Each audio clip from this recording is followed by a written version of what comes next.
Okay, so it was a little harder to find the hole, but since the first two were aligned, hopefully this third one was aligned too, the screw.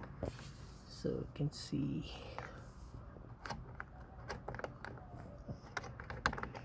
I did manage to find the threads, so that it is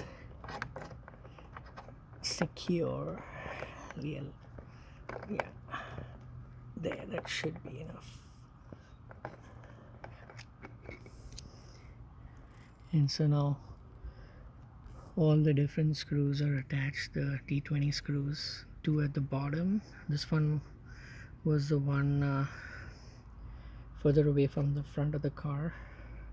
This one was easy to install. I didn't need to, because this notch allowed you to reach this, and then one on the top over there. So now the side view mirror is ready and I can remove these shims.